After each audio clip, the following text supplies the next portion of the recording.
యువత కూడా చేయట్లేదు కదా.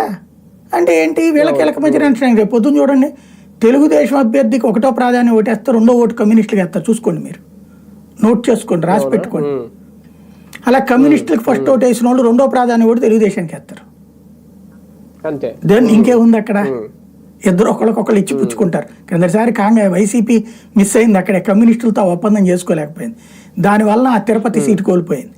లేకపోతే అక్కడ ఒకటో ప్రాధాన్య ఓటు బీజేపీ వీళ్ళకే వచ్చింది, వైసీపీకి. రెండో ప్రాధాన్య ఓటుతో ఓడిపోయారు అక్కడ. ఇక్కడ వీళ్ళిద్దరికి అది తెలుసు ఎట్లా చేసుకోవాలో, అది చేస్తారు వీళ్ళు.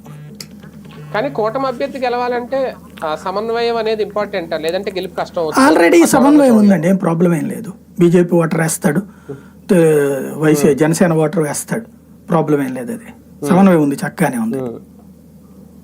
కానీ పవన్ కళ్యాణ్ గారు ఈ ఎన్నికకి ఎందుకు మరి ప్రచారం దూరం? దీంట్లో ప్రచారం చేసేది ఏముంది, జనం దగ్గరికి వెళ్ళి బహిరంగ సభలు పెట్టేది ఏం లేదు. వీటికి అంటే ఇక్కడ బాబు గారు దీని మీద యాక్టివ్ గా ఉన్నారు, లోకేష్ గారు ఉన్నారు.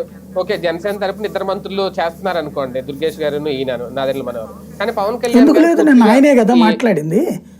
పవన్ కళ్యాణ్ గారే ఒక ప్రెస్ నోట్ రిలీజ్ చేశారు, సమన్వయకర్తలను అనౌన్స్ చేశారు, వాళ్ళందరూ తెలుగుదేశంతో కలిసి ఉండమన్నారు.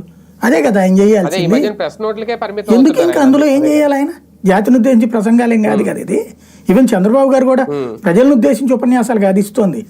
వాళ్ళ పార్టీ కార్యకర్తలతో మీటింగులు, ఆన్లైన్, వాళ్ళ కూటమి వాళ్ళతో ఆన్లైన్లో ఏం చేయాలి.